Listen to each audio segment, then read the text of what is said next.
Hello everyone, स्वागत है आप सबका विजन कैम क्लासेस के प्लेटफॉर्म पे। हम लोग इस वीडियो में डिस्कस करेंगे आपके quick revision points chemistry of alkanes की। ठीक है, चाहे वो फर्स्ट ग्रेड हो या फिर सेकंड ग्रेड हो, आपके हाइड्रोकार्बन्स में से 3 to 4 क्वेश्चन जनरली आपको देखने को एग्जाम में मिल जाते हैं। तो उम्मीद है कि आरपीएससी इस बार भी अल्केन से एक या दो क्वेश्चन पुट अप करें। ठीक है, तो हम लोग जल्दी जल्दी पढ़ेंगे क्विक रिवीजन पॉइंट्स हैं क्योंकि चलिए पहले बात कर लेते हैं हम प्रिपरेशन ऑफ अल्केन्स के बारे में। तो सबसे पहला जो मेथड आता है वो होता है आपका कैटालिटिक हाइड्रोजनेशन। हाइड्रोजनेशन का मतलब क्या होता है? Addition of H2। ठीक है, तो H2 किस पे ऐड होगा? जब आपका दूसरा जो रिएक्टेंट है वो क्या होगा? आपका अनसैचुरेटेड कंपाउंड होगा या फिर अनसैचुरेटेड मॉलिक्यूल होगा। ठीक है, अगर अनसैचुरेटेड है उस पर H2 पे H2 की रिएक्शन कराएंगे। आपके जो कैटलिस्ट होते हैं वो कौन कौन से होते हैं? पैलेडियम, प्लेटिनम या फिर निकल। तो क्या होगा? H2 जुड़ जाएगा, डबल बॉन्ड टूट जाएगा और सिंगल बॉन्ड बन जाएगा, बन गया आपका अल्केन।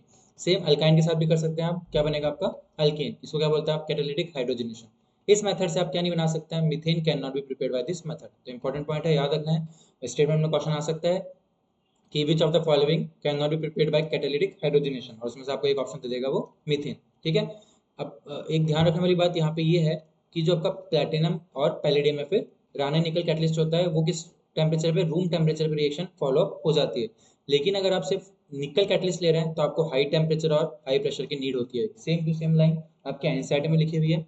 क्वेश्चन बना सकती है आरपीएससी की कि निम्नलिखित में से किस कैटलिस्ट या उत्प्रेरक में अधिक ताप व अधिक प्रेशर की आवश्यकता होती है? तो क्या आ जाएगा आपका आंसर? निकल। ठीक है, hydrogenation reaction of unsaturated hydrocarbon using nickel at a temperature of this is commonly known as, क्या बोलते हैं आप? सेबेशियर या फिर सैनन्स रिडक्शन। ठीक है, अगर आप निकल कैटलिस्ट यूज कर रहे हैं तो उस रिएक्शन को आप बोलेंगे आप सेबेशियर रिडक्शन रिएक्शन। ठीक है, इंपॉर्टेंट रिएक्शन है, याद रखिए। सेकंड इंपॉर्टेंट रिएक्शन आपकी वुर्ज रिएक्शन। ठीक है, क्या होता है यहाँ पे? अल्काइल हैलाइड लेते हैं आप, साथ में क्या लेते हैं? सोडियम लेते हैं और शुष्क ईथर या फिर ड्राई ईथर के प्रेजेंस में आप रिएक्शन कराते हैं तो क्या हो जाता है? आपका अल्केन की फॉर्मेशन हो जाती है। यहाँ पे भी आप लोग देखेंगे कि आप लोग इस वुड्स रिएक्शन से मीथेन प्रिपेयर नहीं कर सकते। तो ये पॉइंट भी आपको इंपॉर्टेंट याद रखना है कि वुड्स रिएक्शन से आप कौन सा अल्केन नहीं बना सकते? आप मीथेन नहीं बना सकते। जैसे यहाँ पे इथाइल हाइड्राइड लिया, 2 मॉलिक्यूल्स के लिए आप सोडियम के, और वापस से क्या होगा? एक और अल्काइल है, यहाँ से क्या निकल जाएगा? आपका सोडियम आयोडाइड, और इसके बीच में और इसके बीच में बॉन्ड बन जाएगा, क्या बन गया आपका? Alkane, butane. ठीक है, तो क्वेश्चन कैसे पूछ सकता है? ये भी पूछ सकता है कि ब्यूटेन बनाने के लिए आपको कौन से अल्काइल आयोडाइड की या फिर अल्काइल हैलाइड की जरूरत है अगर आप वुड्स रिएक्शन कराते हैं। तो प्रोडक्ट से रिएक्टेंट से पूछ सकता है और रिएक्टेंट से प्रोडक्ट भी पूछ सकता है। बोथ वे आरपीएससी क्वेश्चन पूछ सकती है। ठीक है, इंपॉर्टेंट है। नेक्स्ट है कोरे हाउस रिएक्शन। क्या लेते हैं इसमें आप? अल्काइल हैलाइड लेते हैं, साथ में आप लेते हैं लिथियम डाइल्काइल कॉपर, और इसको आप क्या बोलते हैं? गिलमान रीजेंट। ठीक है, कॉपर का है कंपाउंड, उसको क्या बोलते हैं आप? गिलमान रीजेंट। तो इंपॉर्टेंट याद रखना है कि गिलमान रीजेंट में कौन होता है? आपका कॉपर होता है। तो आप अगर डाई अल्काइल कॉपर लिथियम की रिएक्शन कराते हैं किससे? अल्काइल हैलाइड से, तो क्या बनता है? आपका अल्केन बनता है। इंपॉर्टेंट रिएक्शन है कोरे हाउस रिएक्शन। ठीक है, नेक्स्ट देखिए रिडक्शन ऑफ अल्काइल हैलाइड्स। अगर आप अल्काइल हैलाइड की रिएक्शन रिडक्शन करवाते हैं किसके प्रेजेंस में? जिंक और HCl, तो आपको क्या मिलेगा? आपका अल्केन। कुछ नहीं करना है, यहाँ से एक्स एक हैलाइड को हटा के क्या जोड़ देना उसकी जगह H। ठीक है, इस मेथड से आप क्या बना सकते हैं? मीथेन। अभी आपने ऊपर देखा कि जो रिडक्शन मेथड है, एक तो अनसैचुरेटेड कंपाउंड्स का, और वुड्स रिएक्शन से आप क्या बना सकते हैं? मीथेन। तो मीथेन किससे बना सकते हैं आप? With the reduction of alkyl halides.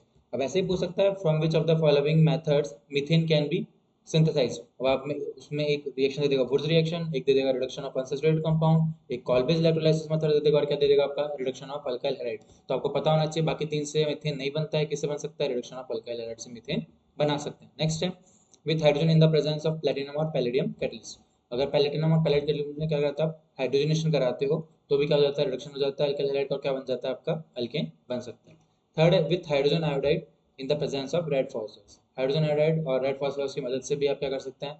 Alkyl bromide का रिडक्शन कर सकते हैं। क्या बनाने के लिए? अल्केन बनाने के लिए आप यूज कर सकते हैं। ठीक है, ये तो तीनों मेथड है आपके रिडक्शन से रिलेटेड है। ठीक है, नेक्स्ट इंपॉर्टेंट है डीकार्बोक्सिलेशन। बहुत बार क्वेश्चन देखने को मिला है RPSC first grade second grade में। क्या पूछता है? क्या होता है डीकार्बोक्सिलेशन? और डीकार्बोक्सिलेट का मतलब होता है आपका CO2 का इवोल्यूशन। CO2 निकल जाता है और क्या बन जाता है? आपका अल्केन। क्या लेते हैं यहाँ पे आप? Sodium salt of carboxylic acid. देखिए यहाँ से क्या निकलता है? आपका Na2CO3, और आपका क्या जुड़ जाता है? H। किसके प्रेजेंस में? Soda lime. किसके प्रेजेंस में? सोडा लाइम, ये लिख रखा है सोडा लाइम। किसका मिक्सचर होता है? वो NaOH और CaO। किस रेशो में? 3:1। ठीक है, छोटी छोटी इंपॉर्टेंट चीजें हैं जो आपको याद रखनी है। आरपीएस से कहीं से भी क्वेश्चन पूछ सकती है। अब इसमें जनरली क्वेश्चन क्या पूछता है? आपको प्रोडक्ट दे देता है कि इथेन बनाने के लिए किसका सोडियम सॉल्ट आपको चाहिए। तो कुछ नहीं करना है, जैसे इथेन है तो एक कार्बन बढ़ा के आपका क्या बन जाएगा? रिएक्टेंट। और अगर आपको रिएक्टेंट दे रखा है सोडियम प्रोपोनेट, तो यहाँ से क्या करोगे? एक कार्बन कम कर दो, वो क्या हो जाएगा? आपका product. The process of removal of molecule of CO2, इसको बोलते हैं हम decarboxylation. The alkanes form contain one carbon atom less. कितना कार्बन कम होता है? एक। क्वेश्चन ये भी पूछ सकता है from which of the following process result in one carbon atom less product, तो आपका क्या आंसर हो जाएगा? वो डीकार्बोक्सिलेशन रिएक्शन। तो आपको माइनर माइनर चीजें पकड़ के चलनी है। वो रिएक्टेंट से प्रोडक्ट भी पूछ सकता है और प्रोडक्ट से रिएक्टेंट भी पूछ सकता है, again important. Next, reduction of carboxylic acid, तो आप इसका रिडक्शन किससे करा सकते हैं? हाइड्रोजन आयोडाइड के प्रेजेंस में करा सकते हैं। किसका? एसिड का रिडक्शन क्या बन जाएगा आपका? अल्कीन। CH3COH का प्रोडक्शन करेंगे HA के प्रेजेंस में, क्या बन जाएगा आपका? इथेन। ठीक है, इंपॉर्टेंट है पढ़ना। कॉल बेस्ड रिएक्शन इंपॉर्टेंट है। दो चीज सबसे ज्यादा इंपॉर्टेंट है इसमें, कि एक तो इस मेथड से भी आप क्या नहीं बना सकते? मीथेन नहीं बना सकते। ठीक है, एक तो ये चीज याद रखनी है। और दूसरी चीज याद रखनी है आपको, एनोड पे किसका किसका सिक्रेशन होता है? आपका इथेन बनती है। और किसका रिलीज होता है? CO2 गैस का। और कैथोड पे कौन सी गैस निकलती है? आपकी H2।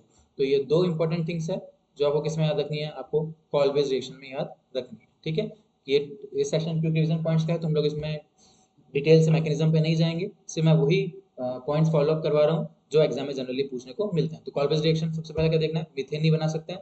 दूसरा देखना है कि एनोड पे इथेन बनता है और CO2 गैस निकलती है, और कैथोड पे कौन सी गैस निकलती है? आपकी H2। ठीक है, दो इंपॉर्टेंट पॉइंट्स। नेक्स्ट, वो बॉइलिंग पॉइंट से रिलेटेड पूछता है। तो आप सबको जब पता है जितना ज़्यादा क्या होगा उसका मॉलिक्यूलर मास होगा, उतनी ज़्यादा क्या होगी? बॉइलिंग पॉइंट होगी। और अगर मॉलिक्यूलर मास सेम आ जाता है तो जितनी ज़्यादा क्या होगी? आपकी ब्रांचिंग होगी, उतना ही कम क्या होगा? आपका बॉइलिंग पॉइंट। क्यों? क्योंकि वैन डर वाल फोर्स क्या हो जाएगा आपका? कम।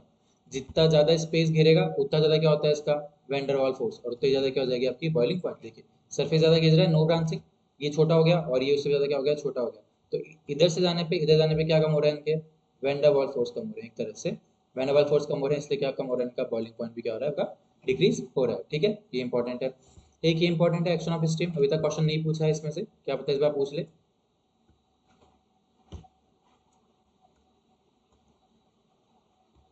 चलिए,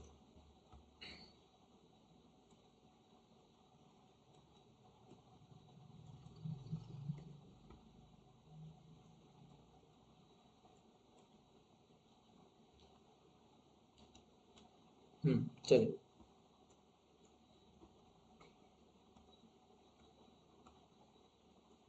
हम्म देखिए, on passing a mixture of steam and methane over heated निकल, अगर निकल के ऊपर पास करते हैं इसको, मीथेन को और स्टीम को, तो क्या बनता है आपका? Carbon monoxide and H2। Important reaction है, पूछ सकते हैं। ठीक है, नेक्स्ट है आपका आइसोमराइजेशन रिएक्शन। ये भी इंपॉर्टेंट है, किसके प्रेजेंस में होती है? आपकी anhydrous aluminium chloride. Anhydrous aluminium chloride के प्रेजेंस में क्या होता है? आपका अल्केन का आइसोमराइजेशन हो जाता है। जैसे एन से क्या बना सकते हो आप? आइसोब्यूटेन। और कुछ बना सकते हो? नहीं बना सकते।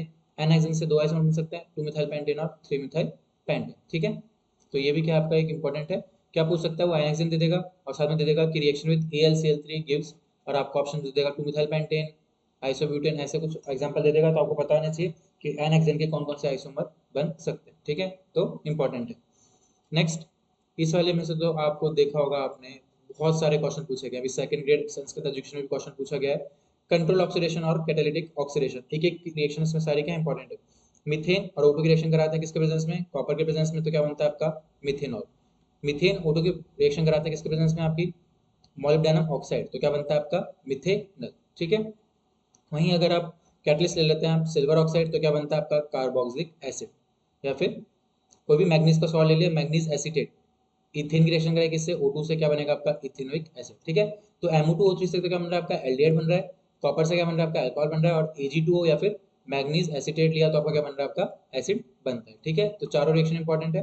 लास्ट है, KMnO4 के प्रेजेंस में अगर आप 3 डिग्री अल्केन का ऑक्सीडेशन कराएंगे तो क्या बनता है आपको? टर्शरी अल्कोहल मिलता है। ठीक है, ये भी इंपॉर्टेंट रिएक्शन है जो आपको एग्जाम पर्सपेक्टिव से याद रखनी है। Next important, very important, aromatisation. एक क्वेश्चन देखने को मिलेगा आपको पक्का इस बार डेफिनेटली। अगर आप आइसो एरोमेटाइजेशन कराते हैं किसका? एन हेक्सेन का, किसके प्रेजेंस में? Cr2O3 एंड वेनेडियम पेंटॉक्साइड, तो क्या मिलता है आपको? बेंजीन मिलता है। बहुत इंपॉर्टेंट रिएक्शन है। नेक्स्ट है, अगर एन हेप्टेन लेते हैं तो आपको क्या मिलता है? टॉल्यूइन। ये रिएक्शन अभी तक नहीं पूछी है, उम्मीद करता हूँ इस बार पूछ ले RPSC। और अगर एन ऑक्टेन लेते हैं तो आपको मिक्सचर मिलता है किसका? ऑर्थोमेटा पैराजाइलिन। जाइलिन आप सबको पता है क्या होता है। अगर बेंजीन ग्रुप पे क्या लग जाए? 2 CH3 मॉलिक्यूल लग जाए, इसको क्या बोलते हो आप? जाइलिन। ठीक है, डिपेंड करता है ये ऑर्थो पोजीशन पे है, मेटा पोजीशन में, या फिर पैरा पोजीशन पे। तो एन ऑक्टेन का एरोमेटाइजेशन होता है, क्या मिलता है आपको? जाइलिन। एन हेप्टेन से टॉल्यूइन और एन हेक्सेन से बेंजीन। ठीक है, तो ये सारी रिएक्शन है किसकी? आपकी हाइड्रोकार्बन्स में, अल्केन्स में, जो कि आपके एग्जाम पॉइंट ऑफ व्यू से इंपॉर्टेंट है। किसी पॉइंट में दिक्कत हो आप लोग कमेंट सेक्शन में कमेंट करके पूछ सकते हैं। तब तक के लिए पढ़ते रहिए। Thank you.